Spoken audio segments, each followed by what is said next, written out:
பாபா ஓர் கருணாலயம், பாதம்தான் கமலாலயம். பாபா ஓர் கருணாலயம், பாதம்தான் கமலாலயம்.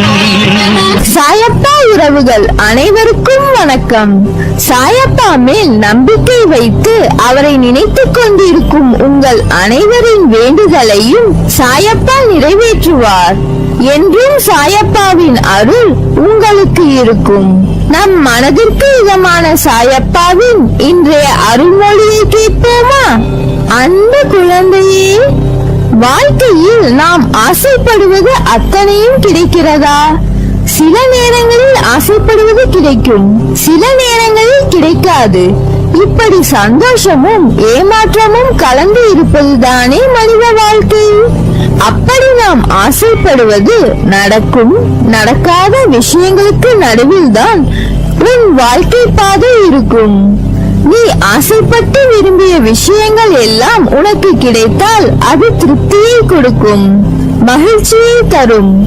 கிடைக்காத நடக்காத விஷயங்கள் உனக்கு கஷ்டத்தை கொடுக்கலாம். ஆனால் மகிழ்ச்சியோ கஷ்டமோ அவை தரும் பாடங்களும் பகுத்தறிவும். நடப்பதை அறிவு திறனோடு ஏற்றுக்கொள்ளுதல் என நீ நடந்து கொண்டால் உன் வாழ்க்கையில் எல்லா வகை முன்னேற்றத்திற்கான வழிகளை அது வகுக்கும். உன்னிடம் ஒன்று இருக்குமானால் அதை பெற நீ சிறிதாகவோ பெரிதாகவோ வேறு ஒன்றை இழந்திருப்பாய். ஒன்றை இழந்தால்தான் இன்னொரு விஷயம் கிடைக்கும்.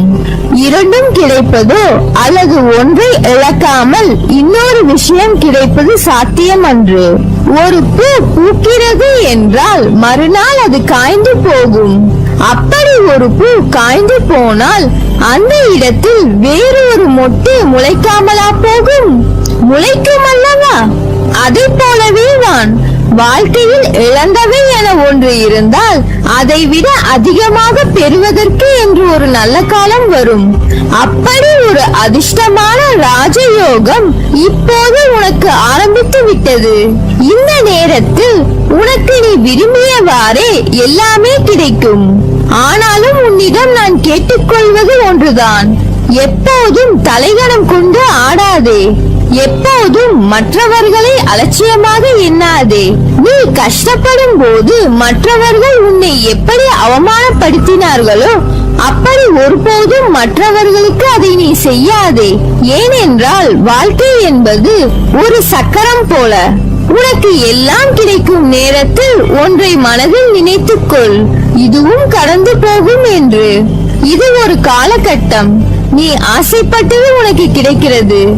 இதுவே கிடைக்காமல் போகும் காலகட்டம் வந்தால் அப்போது உன் மனதை எதையும் ஏற்கும் பக்குவத்திற்கு கொண்டு வந்துவிடு.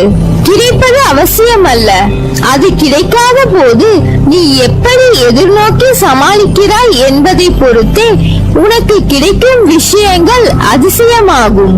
அதனால் அப்பா, இனிமேலும் எத்தனை நாள் மனதிற்குள்ளேயே என் கஷ்டங்களை எண்ணி புழுங்கி நான் அழுவது என்று புலம்பாதே.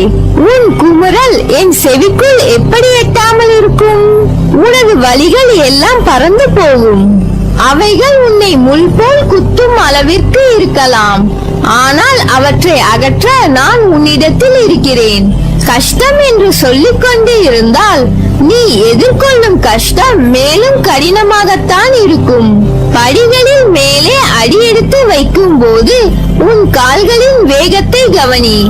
அதே போல் நீ கீழே அடியெடுத்து வைக்கும் போது உனது அடிகளை பார். இரண்டும் ஒன்று போலத்தான் இருக்கும். ஆனால் நீ எடுத்து வைக்கும் அடியில் மேலேயும் கீழேயும் சில வித்தியாசங்கள் இருக்கும். வாழ்வில் ஒருவருக்கு வரும் மேலோங்கிய நேரத்தில் அவர்களுக்கு எல்லாம் உயர்வாகத்தான் இருக்கும். அதே போல் மேலே ஏறிய அடிகள் மீண்டும் கீழே நோக்கி வரத்தான் செய்யும். வாழ்வில் உயர்வு தாழ்வு எல்லாம் யதார்த்தம்தான். ஆனால் அதை புரிந்து நீ எடுக்கும் அடிகளில் உன் பலத்தை சோதிக்கும் அளவிற்கு கடினங்கள் வந்தாலும் அதை தாண்டி நீ அடிகளை எடுத்து வைக்க வேண்டும். வாழ்கின்ற வாழ்க்கை ஒரு வட்டத்தின் வடிவம்தான். அதனுள் நமக்கு நாம் இட்டுக்கொள்ளும் அளவுகோல் என்பது நம்மை எச்சரிக்கும் அபாயமணிதான். போகும் அடிகள் சரிதானா, அவைகள் உன்னை கொண்டு போகும் திசை சரிதானா என்று உன் மனதில் உனக்கு எழும் எச்சரிக்கை மணியாய் என் குரல் உனக்கு இருக்கும். அந்த வட்டத்திற்குள் மாயை என்ற நிழல் பின்தொடர்ந்தால் உன்னுள் நீ போடும் வட்டத்திற்குள் மாயையின் ஆதிக்கம் ஆரம்பிக்கும். அது என்னிடம் இருந்து உன்னை துரத்தி தீய ஆசைகளை உன் அருகில் கொண்டு வர வைக்கும். அவற்றை தடுக்க உன்னை அந்த வட்டத்திற்குள் இருந்து இழுத்துக் கொண்டு மேலோங்கி வா. என் கையை தருகிறேன். என் பலத்தை மொத்தமாக நீ உன்னிடம் காண்பாய். உன் மனம் படும் பாடு, வாழ்க்கையில் நீ படும் வேதனைகளை நான் பார்க்காமல் இருப்பேனா? மற்றவர்களுக்காக யோசிக்கின்ற உன் மனம் உதவி என்ற சொல்லை ஒருவர் சொல்வதற்கு முன்னால் அவர்களுக்காக போய் உதவி செய்கிறாய். அதே நேரத்தில் மற்றவர்கள் முன் அவர்களுக்காக அவமானமும் படுகிறாய். ஏன் இப்படி இருக்கிறாய்? உதவி என்று உன்னிடம் வந்தால் உன்னால் முடிந்த வரைக்கும் அவர்களுக்கு உதவி செய். முடியவில்லை என்றால் ஒரு நல்ல வார்த்தை கூறிவிடு. ஆனால் நீ உதவி செய்ய போய் நீ மற்றவர்களிடம் உதவி கேட்டு நிற்கின்ற நிலைமை உனக்கு வரக்கூடாது என்ற நோக்கத்தில் தான் சொல்கிறேன். என்ன செய்தாலும் உன் சக்திக்கு உட்பட்டு செய். யாருடைய மனதையும் காயப்படுத்த கூடாது என்று நினைப்பது சரிதான். ஆனால் முதலில் ஒன்றை புரிந்து கொள். உன் மனதை நீ காயப்படுத்தாமல் அதை திடமான மனநிலையில் நீ பார்த்து கொண்டால், அவர்கள் உன்னை காயப்படுத்தினால் அதை சாதாரணமாக எடுக்கும் மனநிலைக்கு நீ வந்து விடுவாய். அவர்கள் பேசும் எதுவும் உன் மனதை அழுத்தாமல் இருக்கும். நீ உன் மனதை காயப்படுத்தாமல் பார்த்து கொண்டாய் என்றால் மற்றவர்கள் காயப்படும்படி எந்த வார்த்தையும் எந்த செய்கையும் உன்னிடமிருந்து வராது. என் பிள்ளையான உனக்கு நன்றாக தெரியும், வலி என்பது ஒன்றுதான். அது உனக்கானாலும் சரி, மற்றவர்களுக்கானாலும் சரி, காலங்களும் நேரங்களும் தான் பதில் சொல்லும் என்று உனக்கு நான் கூறுவதற்கான காரணம் உனது பொறுமையும் நம்பிக்கையும் சகிப்புத்தன்மையும் நிலைத்த நிம்மதியான வாழ்வை உருவாக்குவதற்காகத்தான்.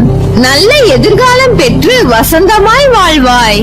என் பரிபூர்ண அருளும் ஆசீர்வாதமும் எப்போதும் உண்டு. உன் அம்மாவாக அப்பாவாக என்றும் என் இதயத்தில் சுமந்து அரவணைத்து காப்பேன். என்றும் என் அரவணைப்பில் வளர்ந்து வாழ்வாய். அதனால் நீ எதற்கும் பயப்படாதே, கலங்காதே.